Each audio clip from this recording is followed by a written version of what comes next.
September 1992, on September 1st, we've got Chubb Rock's I Gotta Get Mine, Yo. This was Chubb Rock's 4th full-length album release, and the album was entirely produced by Chubb Rock himself, and notably by the Trackmasters. Trackmasters are legends, right? Trackmasters are just legit legends. Not much to say about this one. I'm going to try and be honest when it comes to my memory of a lot of these albums, because I love hip-hop, but I can't lie and misrepresent who I was at the time. I don't remember this one, didn't listen to it that I can remember. You guys have any thoughts on it? Honestly, no. Yeah, I'm with you. Sure. But, you know, whatever. Shout out to Chubb Rock, who's a name in the game. Yeah, absolutely. Definitely a familiar name in the game. No doubt. All right. Up next, we got Big Mello. Came out with Bone Hard Zaggin'. All right, so Bone Hard Zaggin' is the debut studio album of Big Mello. He's out of Houston. He was on Rap-A-Lot. This is actually a pretty good month for Rap-A-Lot. So shout out to them, shout out to him. Hope life is good for you. Anyone watching this, feel free to drop a comment if you feel like we need to put some respect on these MCs' names, because I don't remember the bro, but he has an album and I'm assuming has some fans. All right. Up next, we've got a name that we're all going to recognize. Bushwick Bill's first album, Little Big Man. Oh, wow. Bushwick Bill, famously from the group Ghetto Boys. Ghetto Boys, yeah. Yeah, no doubt. And Ghetto Boys were a thing. So the last artist there was on Rap-A-Lot. And Bushwick Bill, also a Rap-A-Lot MC representing Houston. We've got Little Big Man. When I was going to listen to some of the music from the album, first of all, let me say, Bill could spit for the time, and I liked it a lot more back then than I did now. I don't know, it's not really my vibe right now, because it's a little grimier than my life has to be at the moment. I know that a lot of the stories that are told in his album are real and represent what life was for a lot of people back then, but in general. It's not my life now, and it misses me more than it did back then, but I loved it back. Shout out to Bill and the Ghetto Boys. So, and let's see, songs to note from this one: Little Big Man album title, and one of the better songs from it. Check that one out if you guys get an opportunity, because it's kind of a good representation of the album itself. All right.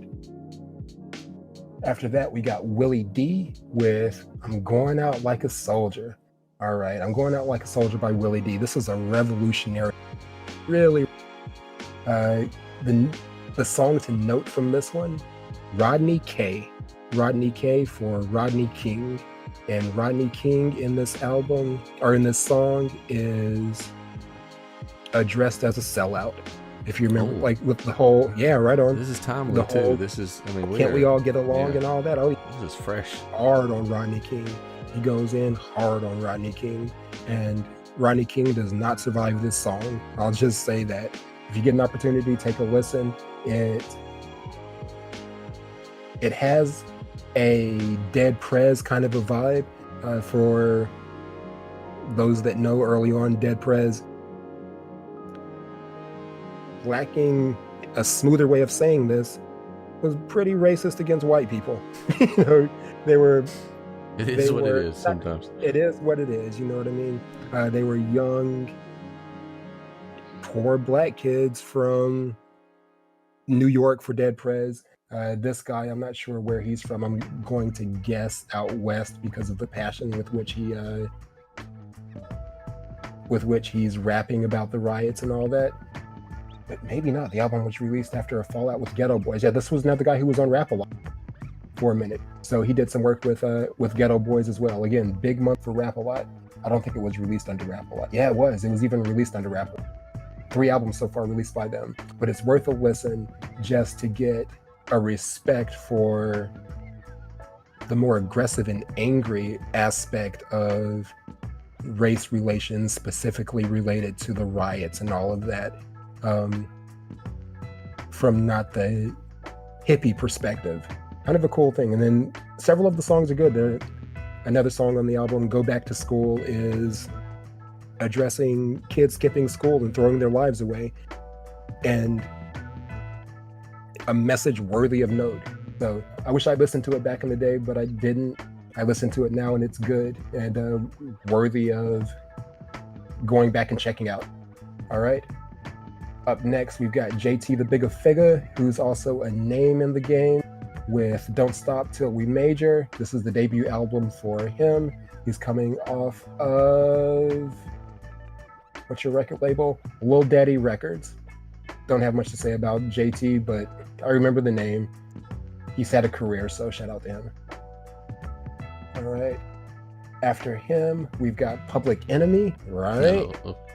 Legends. One of my favorites, yeah. For sure. Legends in the game. This month they dropped a compilation album. It was released in '92. It included previously unreleased outtakes and remixes of previously released songs and a live British TV performance. So just kind of a greatest hits album for them. All right. After Public Enemy, we've got RBL Posse, A Lesson to Be Learned. This one released September 16th under In a Minute Records. I don't remember them.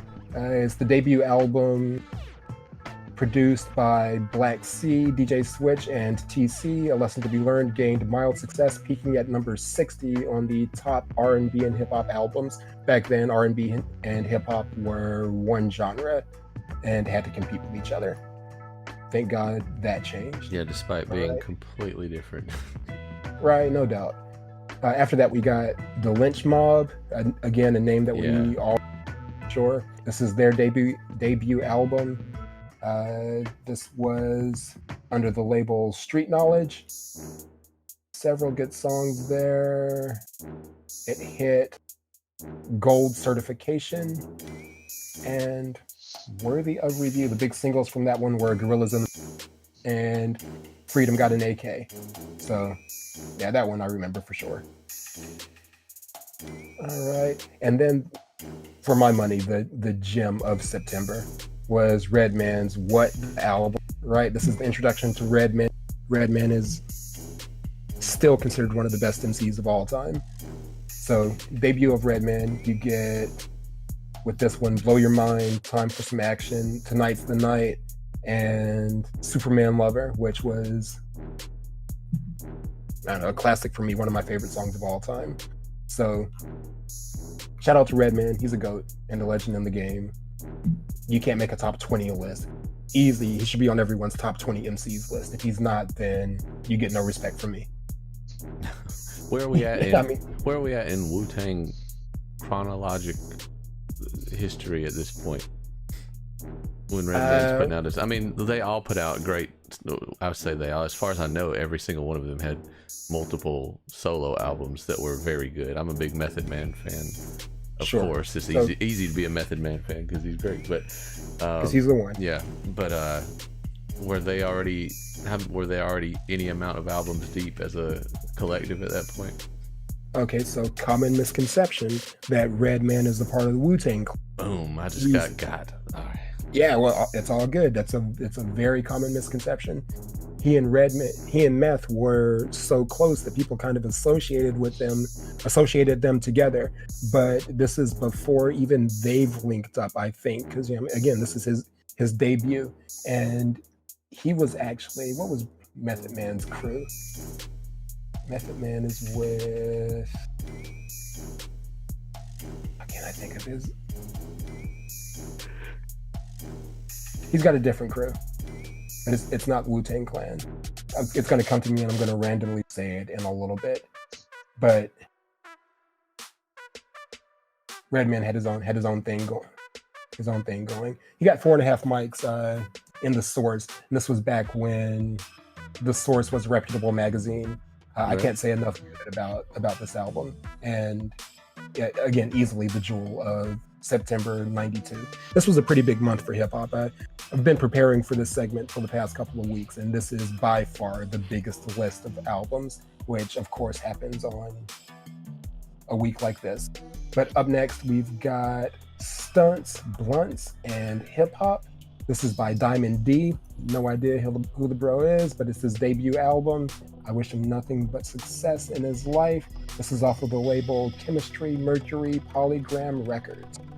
All right, no singles of note here listed. Best kept secret, actually. Sally Got a One Track Mind, and What You Heard. Actually, Sally Got a One Track Mind sounds familiar. That sounds really familiar. Yeah. Okay. Yeah, I may have to go back and take a look. All right, 2 more albums to go. No, that's not true. 3 more.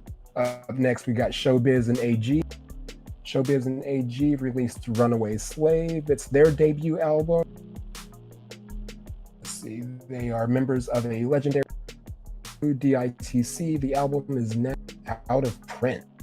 All right, so I guess we can't get a copy of it, which probably means that there's some value to it as well. This is under the label Payday London Polygram Records, so it's kind of a series of people. So looks like they were maybe tossed around as an act. Singles of note, anything? Yeah, we got Bounce to This and Fat Pockets.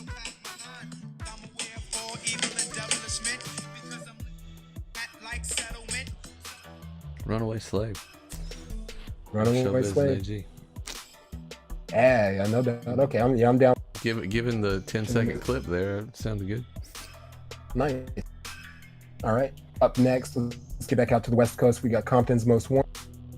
Compton's Most Wanted, Music to Drive By, third studio album by the group Compton's Most Wanted. This was under the label Orpheus Records, Epic, and Sony. I'm assuming, let's call those distribution groups. Producers, The Unknown DJ, DJ Slip, MC8, shout out to MC8, Master Rick Rock, and DJ Mike T. Album peaked at number 66 on the Billboard 200. A lot of sample credits here listed. 66 on the Billboard 200, 20. Shout out to Compton's Most Wanted. All right, and then finally we'll wrap up this bit with Lighter Shade of Brown. Their album, yeah, right on. Their album, Hip Hop Locos. This was one of the last ones I listened to in prep for this. Let's see. Label was Quality Records. A couple of samples of note. No singles of note listed. No peak positions or anything. Well, those are the albums that came out. This segment will morph and get a little bit better. But I got to shout out to the culture, man. We've been wanting to do this for a while now. And God, just the love in my heart that I have for hip hop. Hip hop is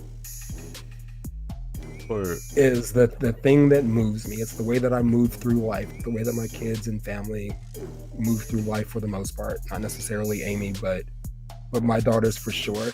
It's good to know when I see them that the culture lives strong in them, even down here in Alabama and all over.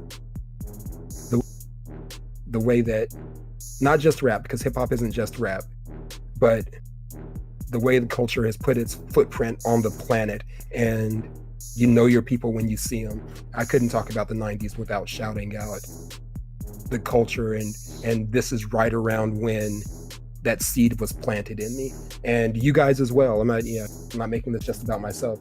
You guys as well, because we were in this together. A lot of my initial experiences are the experiences with rap that I went through around this time. You guys were a part of, which is again a testament to the culture that it was hitting us in little backwoods Alabama. So hopefully this morphs into something that we can be proud of and look back on the culture with fondness and appreciate where we're at now in 2000.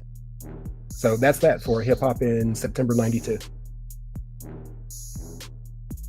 Very well done. And it deserves a spotlight because there's a sort of a barrier to entry into the top 40 that we look at every week. And for various reasons, it's going to rest. Some really good gems are going to rest outside of what was going to catch a lot of radio or video play then. That is less of a problem now as the filter is completely removed here in modern times. But You know, some really good songs are going to get left out of the top 40, so we'd be remiss to not take a deeper look into some of these things. Sure, and while we're going through that, let me also acknowledge a lot of these songs, when we have for real memories of them, put some extra respect on those artists, particularly like underground ones, when you realize that this caught some 13-year-olds in backwoods Alabama, right? That some guys maybe in a little apartment in Brooklyn or Seattle or Los Angeles, or God knows where they're at, sometimes overseas in basements all over the place, were able to reach backwoods Beulah, Alabama. And again, that's a testament to the culture. Absolutely. Looking forward to the next few years, especially as I got more and more into, you know, the various types of hip hop and rap music. Really interested to maybe throw a few out there, kind of like the videos that we watch where we're like, oh yeah, I remember that song. You know, some of these guys were, I mean, technically no hit wonders if you qualify hit as top one Billboard 100 or something like that, but maybe made one music video over the course of 4 or 5 years. So that was your one chance to find them, and there were several groups that we each liked that no one else had even heard of. So it'll be fun if we can come across a few of those. Sure. And fair warning, Cass, Daniel, be prepared. You will be asked to spit some of your favorite verses from time to time. You're warned. Nice. I can't wait. Although I'm gonna have to start working on my radio edits for some of my guys. And that's the jewel of the 90s as well. That is the jewel of the 90s. That guy, like the big names like Ice Cube, Snoop Dogg, actually would record a completely alternate track for radio play. None of the beeping or muting. Like they would just replace the words, and I always thought that was very smart. You know, on a business standpoint, but also very clever that they were able to find alternate rhymes to make the verses work and still keep the theme. Sometimes record two different. Yeah,